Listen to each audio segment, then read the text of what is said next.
Friends ನಮಸ್ಕಾರ. ಒಂದು ಗಾಡಿ ಬಂದಿದೆ ನಮ್ಮಲ್ಲಿ, ವ್ಯಾಗನಾರ್, ಇಗ್ನಿಷ್, ಶಿಫ್ಟು, ಡಿಸೈರಲ್ಲಿ ಕೆಲವೊಂದು ಮಾಡಲಲ್ಲಿ EGR ಅಂತ ಬರುತ್ತೆ. ನಿಮಗೆ EGR ಅಂದರೆ ನಮ್ಗೆ ಏನಾಗುತ್ತೆ ಅಂದರೆ ಕೆಲವೊಂದು ಟೈಮಲ್ಲಿ ಗಾಡಿ ಹೀಟ್ ಆದಮೇಲೆ ಗಾಡಿ ಸ್ಟಾರ್ಟೇ ಆಗಲ್ಲ. ಸೊ ಟ್ರೈ ಮಾಡಿ ಅಂದರೆ ಕೆಲವೊಂದು ಟೈಮಲ್ಲಿ ಕೋಲ್ಡ್ ಆದರೆ ಸ್ಟಾರ್ಟ್ ಆಗಿಬಿಡುತ್ತೆ.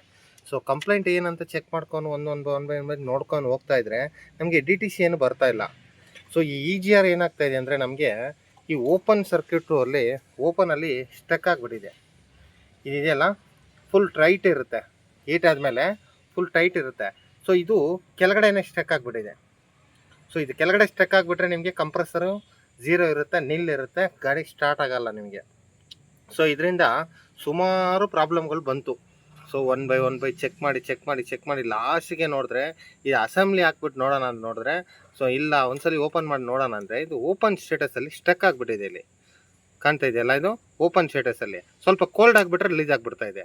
ಸೊ ಹೀಟ್ ಆಗಿಬಿಟ್ರೆ ಅದರಲ್ಲಿ ಒಂದು ಇಲ್ಲಿ ಕಾರ್ಬನ್ ಡೆಪಾಸಿಟ್ ಆಗಿ ಏನಾಗುತ್ತೆ, ಇದು ಫಂಕ್ಷನ್ ಆಗಲ್ಲ ಇಲ್ಲಿ. ಸೊ ಇದು ಓಪನ್ ಸ್ಟೇಟಸಲ್ಲಿ ಸ್ಟಕ್ ಆಗಿಬಿಟ್ಟಿದೆ.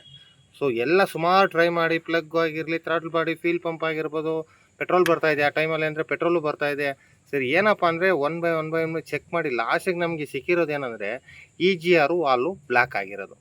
ಸೊ EGR ವಾಲ್ವ್ ಬ್ಲ್ಯಾಕ್ ಆಗಿರೋದನ್ನ ಇದನ್ನ ಹೆಂಗೆ ಮಾಡೋದು ಅಂದರೆ, ಪೆಟ್ರೋಲ್ ವೆಹಿಕಲ್ಲು, ಇದು ಡೀಸೆಲ್ ವೆಹಿಕಲ್ ಅಂದರೆ ನಮಗೆ EGR ಎಲ್ಲ ಬರುತ್ತೆ. ಸೊ ಕ್ಲೀನ್ ಮಾಡ್ತೀವಿ, ಕಾರ್ಬನ್ ಡೆಪಾಸಿಟ್ ಆಗಿರುತ್ತಲ್ಲ ನೋಡ್ತಾ ಇರ್ತೀವಿ. ಸೊ ಎಲ್ಲ ನೋಡಿ ಲಾಸ್ಟಿಗೆ ನಮಗೆ ಸಿಕ್ಕಿರೋದು EGR ವಾಲ್ವು ಫುಲ್ ಓಪನ್ ಸ್ಟೇಟಸಲ್ಲಿ ಸ್ಟಕ್ ಆಗಿದೆ, ಓಪನ್ ಆಗಿ. ಸೊ ಈ ಥರ ಕಂಡೀಷನಲ್ಲಿ ಸ್ಟಕ್ ಆಗಿಬಿಟ್ಟಿದೆ. ಸೊ ಇದು ಇದ್ದರೆ ಕಂಪ್ರೆಸರ್ ನಿಲ್ಲು. ಸೊ ಆಮೇಲೆ ಏನು ಮಾಡಬೇಕಂದ್ರೆ ನಾವು ರೆಸ್ಟ್ ಸ್ಪ್ರೇ ಬರುತ್ತೆ. ಸೊ ಈ ರೆಸ್ಟ್ ಸ್ಪ್ರೇನ ನಾವು ಏನು ಮಾಡ್ತೀವಿ ಅಂದರೆ ಇಲ್ಲಿ ಸ್ಪ್ರೇ ಮಾಡ್ತೀವಿ, ತುಂಬ ಕೆಲಸ ಏನಿರಲ್ಲ. ಸೊ ಇಲ್ಲಿ ಸ್ಪ್ರೇ ಮಾಡಿ ಇದನ್ನು ಕ್ಲೀನಾಗಿ ಫಂಕ್ಷನ್ ಮಾಡಿ ಸ್ವಲ್ಪ ಕ್ಲೀನಾಗಿ ಮೇಲೆ ಎತ್ಬಿಟ್ಟು ಪುಲ್ ಮಾಡಬೇಕು. ಮೇಲ್ಗಡೆ ಪುಲ್ ಮಾಡಿ ಇದನ್ನು ಕ್ಲೀನ್ ಮಾಡಿದ್ರೆ ಸೊ ಈ ಪ್ರಾಬ್ಲಮ್ಮು 200% ಮತ್ತೆ ಬರಲ್ಲ. ಓಕೆನಾ? ಸೊ ಈ ರೆಸ್ಟ್ ಸ್ಪ್ರೇ ಅನ್ನೋದು ತುಂಬ ಮುಖ್ಯವಾಗಿ ಒಂದು ವಸ್ತು ಆಗಿರುತ್ತೆ ಇವಾಗ. ಸೊ ಅವಾಗೆಲ್ಲ ನಾವು ಡೀಸೆಲ್ಲು ಅದರೆಲ್ಲ ಕ್ಲೀನ್ ಮಾಡ್ತಾ ಇದ್ದೀವಿ. ಸೊ ಇವಾಗ ಈ ಸ್ಪ್ರೇ ಹೊಡೆದ್ಬಿಟ್ಟು ಈ ಸುಮಾರು ಗಾಡಿಗಳಲ್ಲೂ ಪ್ರಾಬ್ಲಮ್ಮು ಸಿಕ್ಕಿದೆ EGR ವಾಲ್ವ್ ಬ್ಲ್ಯಾಕ್ ಆಗಿ.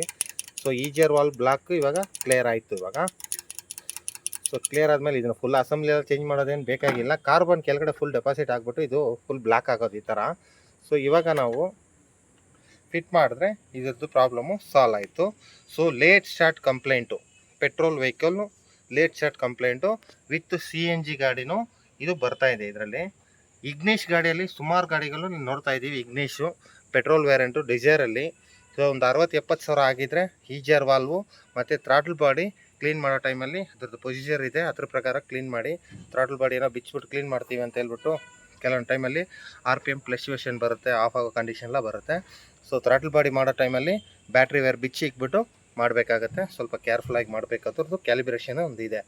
ಸೊ ಇದ್ರದ್ದು ಏನು ಪ್ರೊಸೀಜರ್ ಏನಿಲ್ಲ, ಇದನ್ನು ಕ್ಲೀನ್ ಮಾಡಿಬಿಟ್ಟು ಹಿಂಗೆ ಹಾಕಬೇಕು ಅಂತ ಸ್ವಲ್ಪ ನೋಡಿಬಿಟ್ಟು. ಈ ಲೇಟ್ ಸ್ಟಾರ್ಟ್ ಕಂಪ್ಲೇಂಟ್ ಬಂದರೆ ಹೀಟ್ ಆದಮೇಲೆ ಕೆಲವೊಂದು ಟೈಮಲ್ಲಿ ಆಫ್ ಆಗಿಬಿಡುತ್ತೆ, ಕೋಲ್ಡ್ ಆದಮೇಲೆ ಇಮಿಡಿಯೇಟ್ ಸ್ಟಾರ್ಟ್ ಆಗುತ್ತೆ. ಸೊ ಈ ಥರ ಏನಾದರೂ ಪ್ರಾಬ್ಲಮ್ ಇದ್ದರೆ EGR ಇರೋ